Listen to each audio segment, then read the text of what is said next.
Buenas tardes, me llamo Russell Turner, soy estudiante de la Palabra de Dios. Estamos compartiendo una serie de estudios acerca de las parábolas de Jesús en Mateo capítulo 13. Voy a leer en versículo 44 al 52 acerca de las tres últimas parábolas en este capítulo. Dice así la palabra de Dios, Mateo 13, 44. Además, el reino de los cielos es semejante a un tesoro escondido en un campo, el cual un hombre halla y lo esconde de nuevo. Y gozoso por ello, va y vende todo lo que tiene y compra aquel campo. También el reino de los cielos es semejante a un mercader que busca buenas perlas, que habiendo hallado una perla preciosa, fue y vendió todo lo que tenía y la compró. Asimismo, el reino de los cielos es semejante a una red que echada en el mar recoge de toda clase de peces. Y una vez llena, la sacan a la orilla y sentados recogen lo bueno en cestas y lo malo echan fuera. Así será al final del siglo. Saldrán los ángeles y apartarán a los malos de entre los justos y los echarán en el horno de fuego. Allí será el lloro y el crujir de dientes. Jesús les dijo, ¿habéis entendido todas estas cosas? Ellos respondieron, sí, Señor.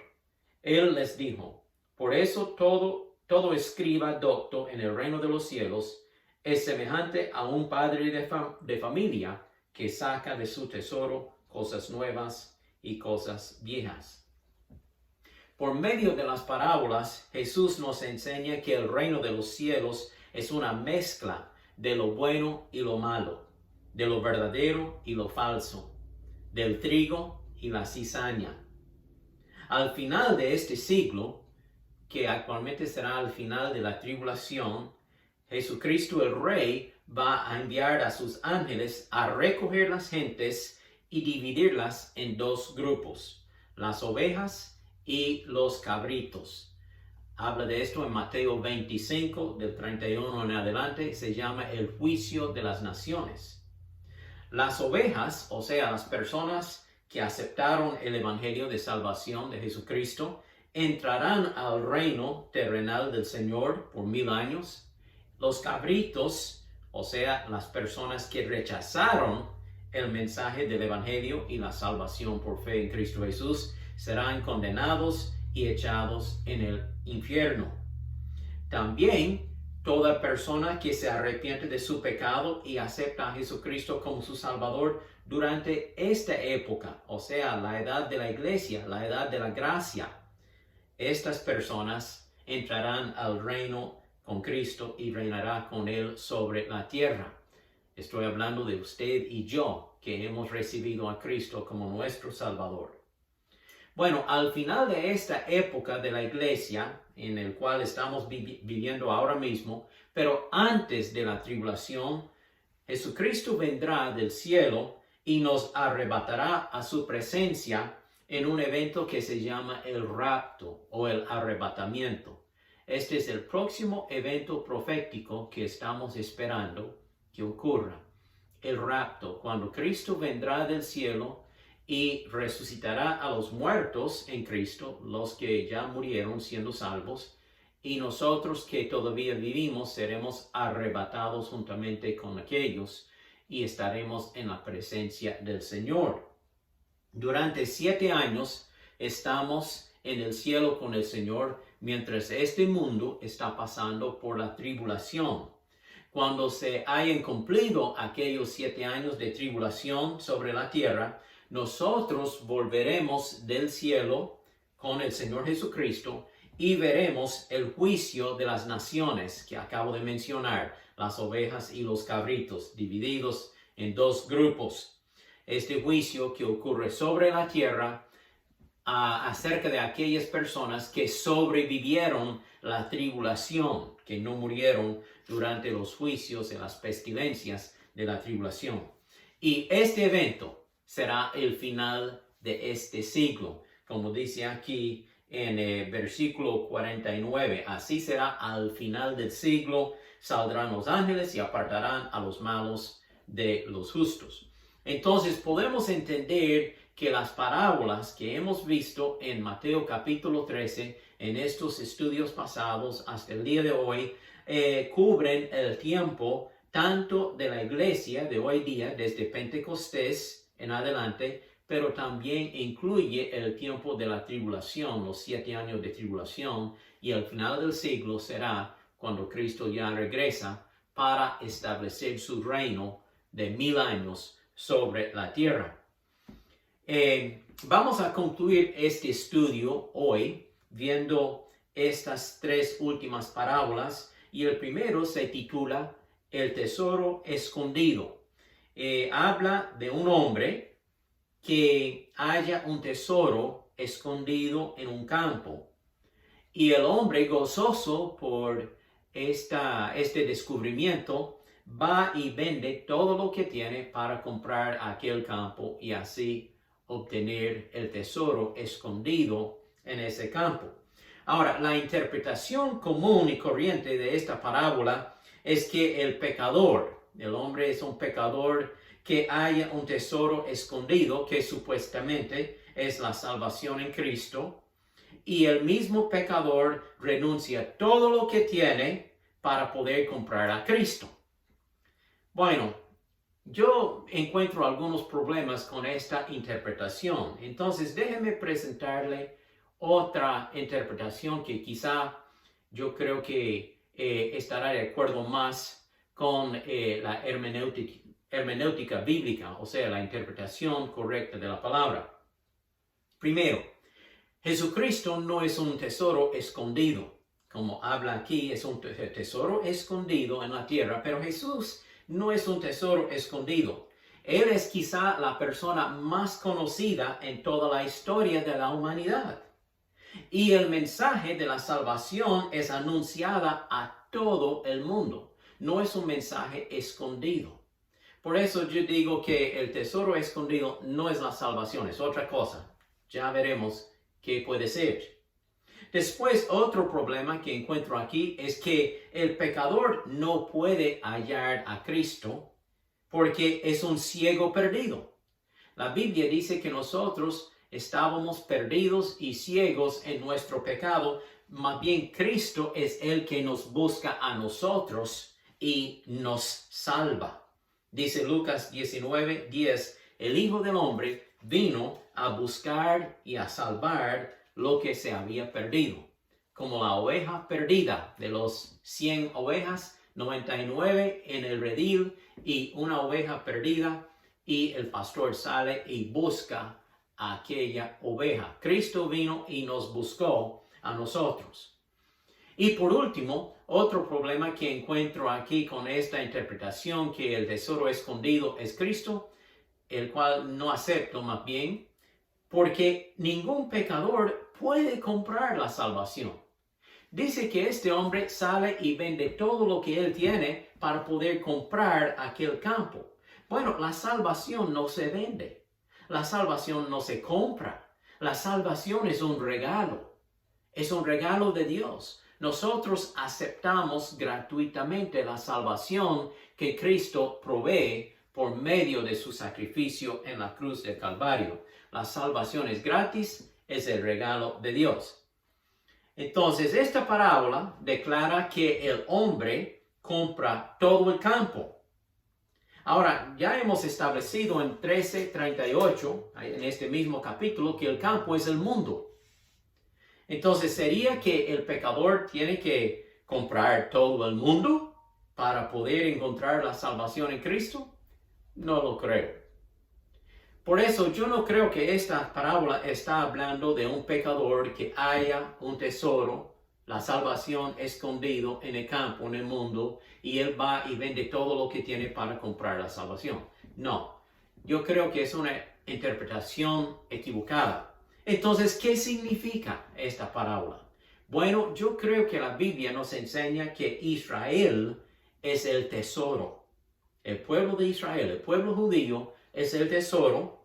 El hombre que halla el tesoro es Jesucristo y el campo es el mundo.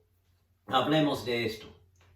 Primero, la Biblia dice que Israel es un tesoro escogido por Dios. Desde el principio, desde el tiempo de Abraham, Isaac y Jacob, Dios hizo promesa a estos patriarcas que de ellos vendrían un pueblo numeroso, y luego en el tiempo de Moisés, unos 400 años después de Abraham, Dios utilizó a Moisés para liberar a Israel de Egipto y llevarlos a la tierra prometida, la tierra de Canaán, la tierra de Israel. Israel es un tesoro escogido por Dios. Oiga lo que dice Éxodo 19:5. Dios declara: Israel será mi tesoro especial por encima de todos los pueblos. Ustedes serán para mí un pueblo santo. También Deuteronomio 14:2 dice la Biblia: tú eres un pueblo santo y perteneces al Señor tu Dios. De entre todos los pueblos de la tierra, el Señor te ha escogido para que seas un pueblo único, un pueblo suyo. El tesoro escogido es Israel. El tesoro encontrado por este hombre es Israel. Pero ¿qué pasó? ¿Qué pasó con este tesoro Israel? Pues con la pasada de los años, Israel se apartó de Dios. Israel abandonó su fe y se dedicó a la idolatría. Empezaron a servir a los ídolos. Entonces Dios castigó a Israel por entregarlos a los babilonios, y fueron desterrados y llevados como esclavos a Babilonia, y ahí estuvieron por 70 años en cautividad. Habla de eso en el libro de Isaías y Jeremías y Ezequiel.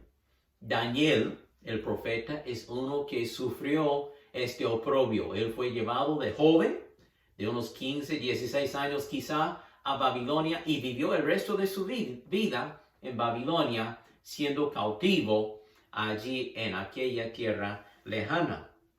Dice la Biblia en 2 de Crónicas 36, Dios los entregó a todos en manos de Nabucodonosor, el rey de Babilonia. El rey se llevó a Babilonia a los pocos sobrevivientes y se convirtieron en siervos del rey. Muchos murieron en la conquista de Babilonia contra Israel. Muchos israelitas murieron, pero los que sobrevivieron fueron llevados en cautividad a Babilonia. Entonces Israel fue escogido por Dios como un tesoro especial, pero debido a su rebeldía y su idolatría, Dios los entregó a Babilonia para estar en cautividad por un lapso de 70 años. Bueno, no solo es Israel un tesoro escogido por Dios, Israel es un tesoro escondido por Dios. Porque dice que este hombre escondió de nuevo este tesoro en el campo. Dios, en tantas palabras, también escondió a Israel en el campo, en el mundo, entre las naciones del mundo. Ahora Pablo, hablando en Romanos 11, dice: entonces pregunto, ¿acaso Dios ha rechazado a su propio pueblo, la nación de Israel? Por supuesto que no. Yo mismo soy israelita, dice Pablo, descendiente de Abraham y miembro de la tribu de Benjamín. No, Dios no ha rechazado a su propio pueblo, el cual eligió desde el principio. Mis amados hermanos, quiero que entiendan este misterio. Ahora estoy leyendo en Romanos 11, 25. Quiero que entiendan este misterio para que no se vuelvan orgullosos de ustedes mismos. Parte del pueblo de Israel tiene el corazón endurecido, pero eso solo durará hasta que se complete el número de gentiles que aceptarán a Cristo, y entonces todo Israel será salvo. Hoy día estamos en lo que se llama la época de la iglesia, la época de la gracia.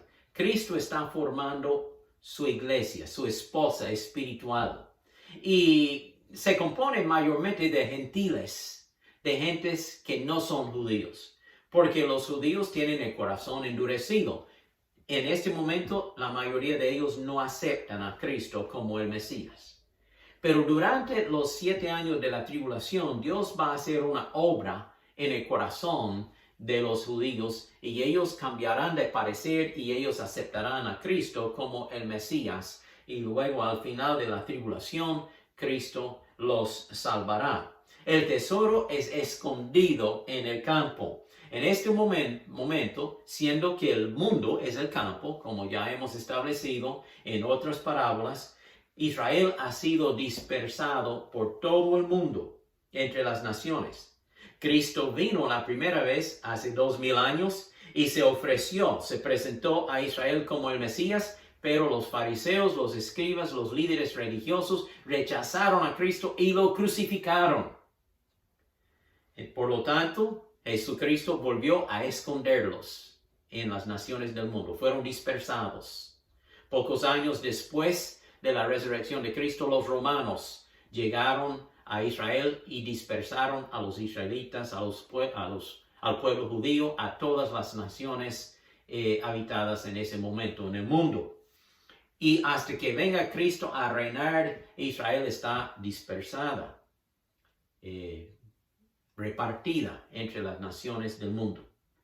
Pero por otra cosa vamos a ver ahora que Israel ha sido escogido por Dios, se ha vuelto a ser escondido por Dios, pero será un día excavado por Dios. Dios va a desenterrar a Israel. Dios va a recoger a Israel de las naciones, a su propio pueblo de Palestina, y tendrán su nación, su reino, bajo el liderazgo de David y bajo el liderazgo del Señor Jesucristo, siendo Rey de Reyes y Señor de Señores. Jeremías 31 dice así: vienen días en que haré un nuevo pacto con la casa de Israel y con la casa de Judá.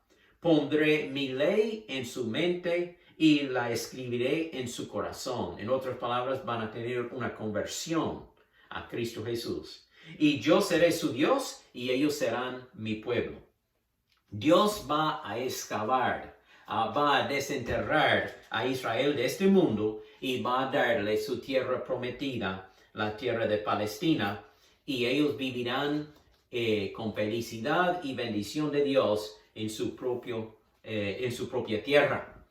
Ahora, el hombre que halla este tesoro es el Señor Jesucristo.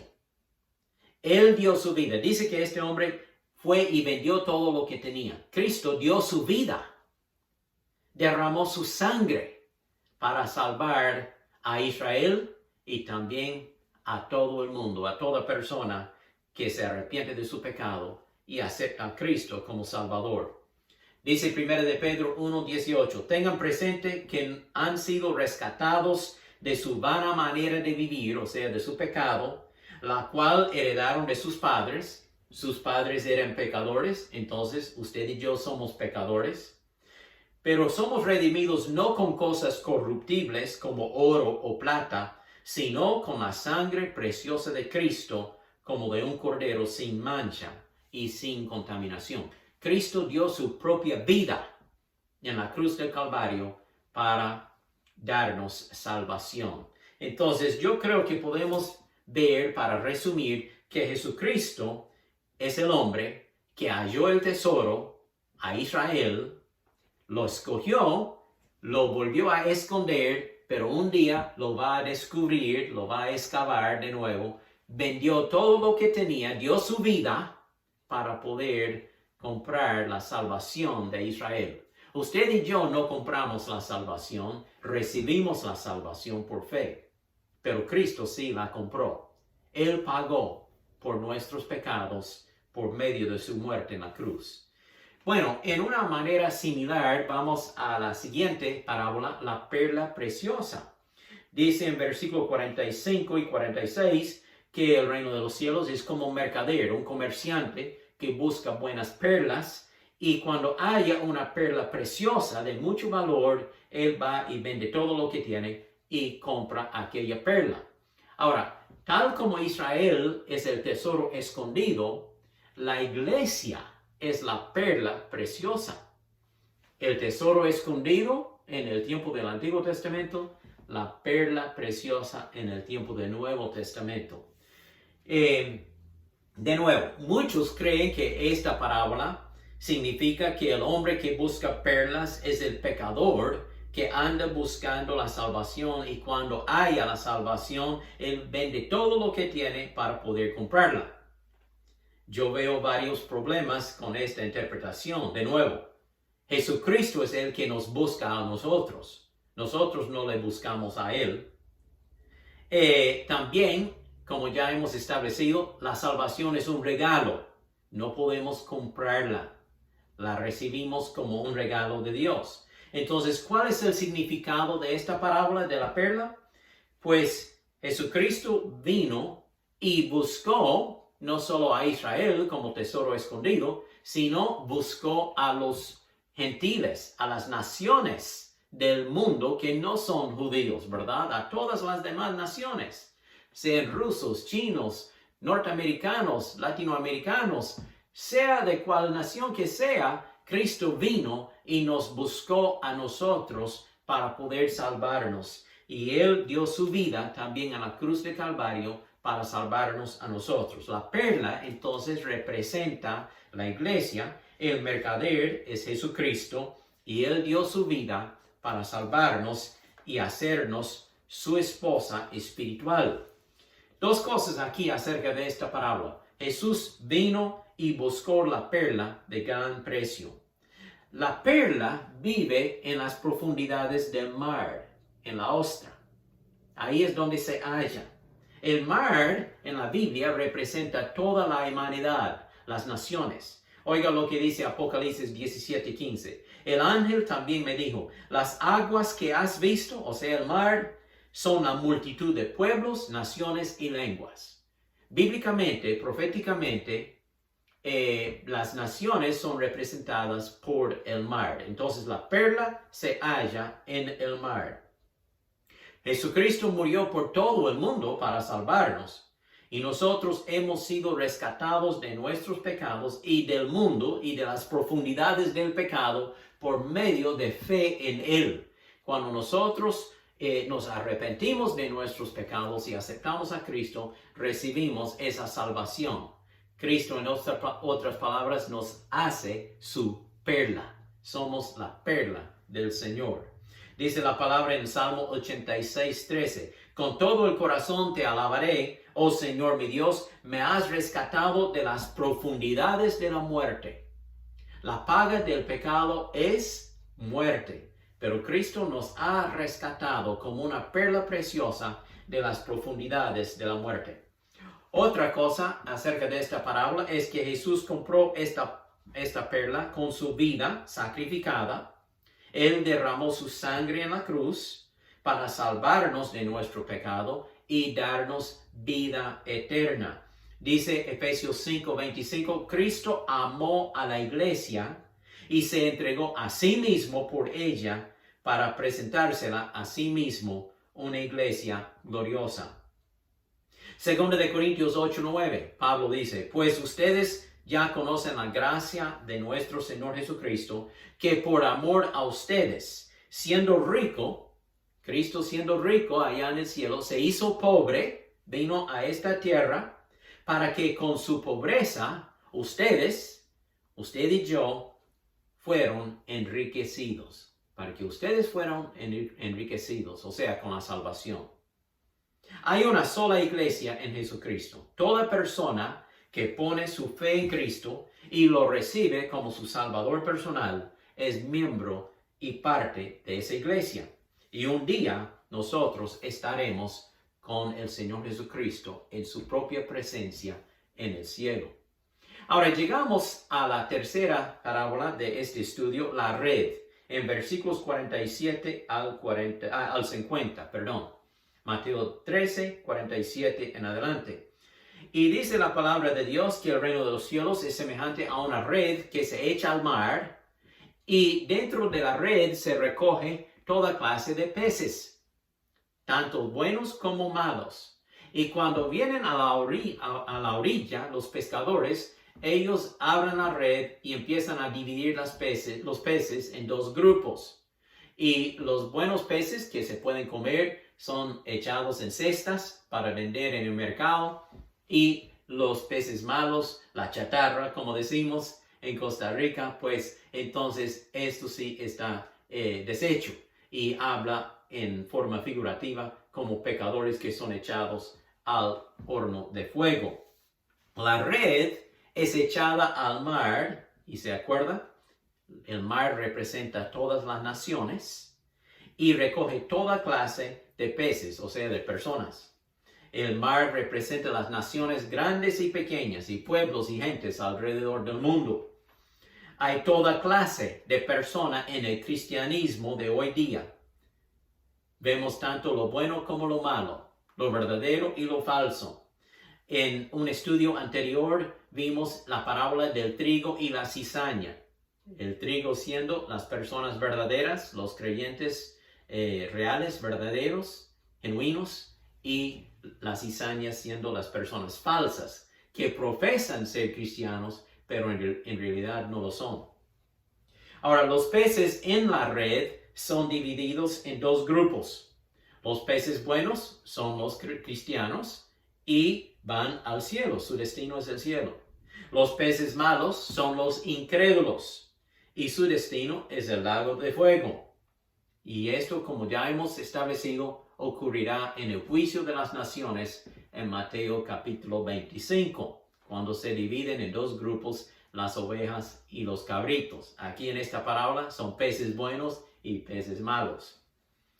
Esta división será hecha por Jesucristo al final de la tribulación, y Él va a emplear a sus ángeles para recoger las gentes de las naciones y juzgarlas delante de Él.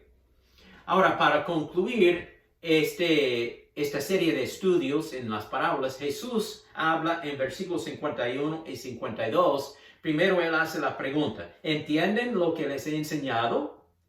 Y los discípulos dijeron: sí, Señor, entendemos. Luego Jesús dice que nosotros debemos ser como un dueño de casa que contiene tesoros viejos y tesoros nuevos, y debemos compartirlos, estos tesoros, con otros. Está hablando de estas verdades espirituales. El Antiguo Testamento son los tesoros viejos. El Nuevo Testamento son los tesoros nuevos. Y nosotros podemos ver mucho simbolismo de cosas reales en el Nuevo Testamento. Por ejemplo, el cordero del sacrificio en el Antiguo Testamento, aquel cordero fue degollado y derramada su sangre sobre el altar, y el sacerdote levítico quemaba el cuerpito de aquel cordero para cubrir los pecados de los creyentes. Pero en el tiempo de Juan el Bautista, él estaba por el río Jordán, y un día él levanta la vista y dice: he aquí el Cordero de Dios que quita el pecado del mundo. ¿De quién hablaba Juan? De Jesucristo. Entonces el Cordero del Antiguo Testamento es un simbolismo, es una figura de aquel Cordero que vendría años después, el Señor Jesucristo, y daría su vida y derramaría su sangre sobre la cruz del Calvario. Esto es lo que está diciendo versículo 52 en Jesús hablando a los discípulos. El oyente que entiende lo que he enseñado debe tomar estas verdades y compartirlas con otras personas, porque son tesoros viejos y tesoros nuevos. Dice Jesús en Mateo 13:10, cuando le hicieron la pregunta: ¿por qué les hablas por parábolas? ¿Por qué está enseñando por medio de parábolas, Señor? Y Jesús respondió: porque a ustedes se les concede entender el misterio del reino de los cielos. Y dichosos son los ojos de ustedes porque ven, y los oídos de ustedes porque oyen. Si usted es un creyente, si usted ha recibido a Cristo como su Salvador, eso significa que sus ojos ven y sus oídos oyen. Pero aquella persona allá afuera que todavía rechaza a Cristo, sus ojos son ciegos, sus oídos son tapados. Y tenemos que llevar estos tesoros que hemos aprendido en las parábolas y compartirlos con aquellas personas para que también puedan ser salvas. Que Dios nos ayude a entender estas parábolas y aplicarlas a nuestras vidas. Hagamos una oración. Padre Celestial, te doy gracias por la oportunidad de compartir este estudio sobre las parábolas de Jesús en Mateo 13. Ahora, Señor, yo pido dos cosas. Primero, por los que somos creyentes, que nosotros llevemos estas verdades a otras personas para que también puedan entender el plan de salvación y aceptar a Cristo. Luego, yo pido por aquella persona que quizá está escuchándome y todavía no tiene a Cristo en su vida. Y esta persona dice, pues yo quiero ser una oveja. Yo quiero ser uno de los peces buenos. Yo no quiero ser un cabrito. Yo no quiero ser un pez malo. Pues para aquella persona, Señor, pido que tú tocas su corazón para que abra su vida a Cristo Jesús. Y en este momento aquella persona puede hacer la oración de fe. Y amigo o amiga mía, yo le invito a que usted haga esta oración. Una oración de fe para aceptar a Cristo. Señor Jesucristo, yo entiendo que soy pecador o pecadora. Yo necesito tu salvación. En este momento, yo pido perdón por mis pecados. Yo te acepto por fe en mi vida. Jesucristo, sálvame ahora mismo. Dame vida eterna. Yo te recibo con todo mi corazón y quiero ser un hijo o hija de Dios. Gracias, Señor, por amarme y salvarme.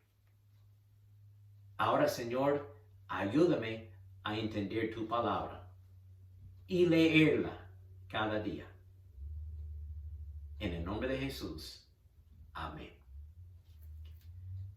Les pido que me ayuden con compartir este estudio en su teléfono, en su Facebook, en su iPad, en su computadora.